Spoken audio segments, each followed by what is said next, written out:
मुझे ये जो सीजन का शुरुआत बहुत अच्छा लगा। आई थिंक बहुत दमदार है। It started with a bang. And ये सीनियर्स का कॉन्सेप्ट मुझे बहुत अच्छा लगता है, क्योंकि आई थिंक सीनियर्स डिजर्व करते हैं वापस आना, क्योंकि उन्होंने कितना कुछ करा है घर के अंदर। और आई थिंक बहुत ऐसे सारे सीनियर्स हैं जो ऑलरेडी आके जा चुके हैं, जो वापस आने भी चाहिए। जैसे बिंदु दारा सिंह, इमाम सदीकी, उर्वशी दौलखिया, शिल्पा शिंदे, मतलब कितने नाम हैं। एंडी कुमार, अपना नाम ही ले लेता हूँ। तो बहुत सारे नाम ऐसे हैं जो जिनको घर के अंदर वापस आना चाहिए। और अभी अच्छा लग रहा है मुझे, खास करके गौहर को देख के, क्योंकि वो मेरी सीजन की है और हमारा ऑब्वियसली बहुत सारा अच्छा फ्रेंडशिप था, घर के अंदर भी और घर के बाहर भी। और जिस तरीके से वो घर के अंदर कर रही है, बहुत अच्छा कर रही है। आई थिंक कहीं ना कहीं सिद्धार्थ के सामने उसने कभी कभी हार मान ली। और मैं सिर्फ इस बात से थोड़ा शॉक्ड हूँ, क्योंकि मुझे लगा कि गौहर जिस तरीके से है, मैं जिस तरह से जानता हूँ, बहुत स्ट्रॉन्ग राइचियस वुमन है और इंडिपेंडेंट है, और वो किसी के दबाव में नहीं आती। बट आई थिंक शांति रखने के लिए घर के अंदर उसको पता है कि उसकी गेम नहीं है, तो फिर उतना मत पढ़ो। सिद्धार्थ की टीम में तो ऑब्वियसली पवित्र, जान और निकी होने, मतलब वो तो होना ही था, क्योंकि पवित्र डे वन से सिद्धार्थ के पीछे पीछे दुम हिलाती हुई नजर आती है कि मुझे पसंद करो, मुझे पसंद करो। बट निकी का जो है, ऑब्वियसली डे वन से वो सुनती आई है सिद्धार्थ की। और सिद्धार्थ अगर कहता भी है कि वो उसको फेवर नहीं कर रहा, पर वो फिर भी उसको फेवर करता है। क्योंकि सिद्धार्थ का लॉजिक तो अपरंपार है, सुपर से ऊपर है। मतलब कोई उसको मतलब कुछ नहीं कह सकता, क्योंकि अगर उसको कुछ कह दो तो बस धरती फूट जाती है, टास्क रद्द हो जाते हैं। वो लास्टली हमने उस टास्क में भी देखा, वो जो बॉल्स वाला टास्क था, उसमें भी जब जैस्मीन और निकी का जो बॉल था, उसमें भी फिर कहासुनी हो गई थी। तो उसके बारे में क्या कहेंगे आप? आई थिंक के जिस तरीके से गौहर और हीना ने बोला, पहले तो बात मैं करूं, सिद्धार्थ की जो डिसीजन थी सारा को निकालने की, वो मुझे गलत लगी। एक वोट के ऊपर किसी को नहीं निकाला जाता। और लड़कियों ने, गौहर और हीना ने जब हाँ में हाँ मलाई, मुझे बहुत बुरा लगा। उस टाइम पे लड़कियों को नहीं करना चाहिए था। और वहां पे उन्होंने डील बनाई कि अगर नेक्स्ट टाइम ऐसे होगा तो तुम्हें हमारे हाँ में मानना पड़ेगा। और मुझे तभी लगा कि वो होने वाला नहीं है, और वही हुआ बॉल्स के टास्क में। क्योंकि ये जैस्मिन और निकी की जो टकरार थी, निकी के पास सब कुछ है, उसको कपड़े की जरूरत नहीं है, वो स्पोर्ट्स वुमन है। तो मतलब ये ऐसे स्पोर्ट्स वुमेन्स करते हैं। अगर अगर जैस्मिन को कपड़े चाहिए, तुम्हें कुछ नहीं मिलेगा, सिर्फ एक जीत मिलेगी, उसके लिए तुमने इतना हंगामा किया। मतलब ये बंदे का लेवल होता है, दिमाग का सोचने का लेवल जो बाहर आता है। अपनी औकात खुद आप दिखाते हो, राइट। और निकी की वो दिख रही है सब जगह। वो जिस तरीके से गंद बकती है, जिस तरीके से गाली गलौज करती है, जिस तरीके का उसका नजरिया है, वो बहुत ही नीच किस्म का दिखाई दे रहा है इस वक्त, मुझे एटलीस्ट। ये मेरे राय में ये गलत है। मैंने तो अपनी इंसानियत कभी भी नहीं छोड़ी थी बिग बॉस के घर के अंदर।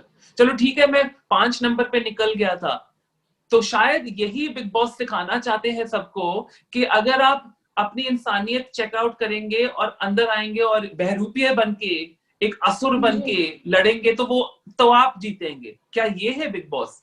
और मेरे मानने में ऐसा नहीं है, क्योंकि जिस तरीके से प्रीवियस विनर्स रहे हैं, बिंदु तारा सिंह कितना अमेजिंग बंदा है। लाइक ठीक है, उसकी राय और मेरी राय शायद नहीं मिलती, but as a man he is very nice. Urvashi Dolakia, amazing woman, so like fantastic person. Like बहुत सारे ऐसे लोग हैं जिन्होंने बिग बॉस जीता है जो बहुत अच्छे थे। Gauhar Khan, she is a very nice person. तो और वो हमेशा राइट पे जाती है, हमेशा। तो आई थिंक कि शायद ट्रेंड बदल रहा है कि आप अगर अपना अग्रेशन दिखाओगे, अगर आप अपना इंसानियत नहीं दिखाओगे, अगर आप वो मीन बन के बस जीतने के लिए कुछ भी करेगा, एटीट्यूड रखेंगे, तो मतलब ये रोडीज पार्ट 2 है क्या? लाइक ये क्या एडल्ट का रोडीज बन चुका है? It's not good enough. Because हम हिंदुस्तान को क्या सिखा रहे हैं कि अगर आप क्रूर बनोगे, अच्छी अपनी इंसानियत नहीं किसी को दिखाओगे, तो आप जीतोगे। जो हमारी ऑडियंस पसंद कर रही है ऐसा बिहेवियर को, क्योंकि टीआरपी ऊपर हो जाती है जब ये गाली गलौज होता है, जब ये सीना जब्ती होता है, तो टीआरपी होते हैं। क्योंकि वो पर वो वोयरशिप, वो एक आइडिया है कि हम देखेंगे पर करेंगे नहीं जी। पर आई थिंक ये बात तो बहुत बहुत गंभीर है एक्चुअली। हमें सोचना चाहिए कि हमारी सोसाइटी में इस वक्त पे ऐसा बिहेवियर मतलब एक्सेप्टेड है। सिद्धार्थ ने घर के अंदर बोला है कि गाली गलौज तो मतलब अलाउड है। कब से अलाउड है भाई? मुझे तो ये रूल नहीं पता था कि गाली गलौज अलाउड है।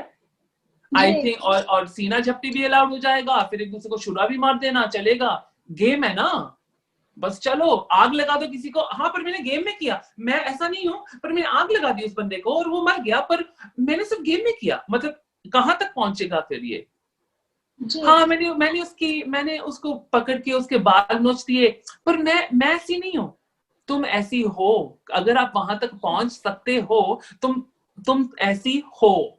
अगर आप गंदे जबान से पेश आते हो किसी और से और वो रिस्पेक्ट नहीं दिखाते, तो आप अपनी असलियत दिखा रहे हो। ये गेम नहीं है। अगर आप एक लेवल पे पहुंच सकते हो, इसका मतलब है आपके अंदर वो बात है। उसके बीच में ऑब्वियसली मैं ये कहता हूं, सिद्धार्थ एक जगह पे सही था जब उसने बोला कि दोनों बास्केट्स छन्नी छन्नी हो गई हैं, इसमें 3 बॉल्स हैं, ये हमें नहीं पता कि किसकी बास्केट पे है। उसके साथ मैं सहमत हूं, पर जिस तरीके से उसने उसके बाद जिस तरीके से फ्यूज उड़ाया अपना, वो गलत था। जिस तरीके उसका व्यवहार अच्छा नहीं था, उसके बाद उसका पॉइंट सही था, पर जिस तरीके से उसका बोलने का तरीका और ढंग बिल्कुल गलत था। और जिस तरीके से लड़कियां उस टाइम पे वो बोल रहा था कि हीना तुम बायस्ड हो रही हो जैस्मीन के लिए, पर जब निकी फार्म में थी, फार्म में संचालक थी, तो वो कह रहा था वो निकी के ऊपर है, अगर वो बायस्ड हो कि नहीं, तो फिर डबल स्टैंडर्ड्स क्यों? जब निकी सीन में आती है तो निकी के पक्ष में हमेशा क्यों बोला जाता है? क्योंकि निकी अनफेयर संचालक थी तो तब ठीक है, पर अगर हीना अनफेयर संचालक बनती है तो वो ठीक नहीं है। क्यों? जब आपका मन चाहता है तब आपके अकॉर्डिंग तब चले, और इसलिए अगर आप सिद्धार्थ के अकॉर्डिंग नहीं चलेंगे तो सिद्धार्थ फ्यूज उड़ेगा, और फिर उसके बाद आप कुछ नहीं बोल सकते उसको। आई थिंक अभिनव ने भी बोला था रुबीना को कि जब सिद्धार्थ ऐसे हो जाता है तो कोई फायदा ही नहीं बोलने का।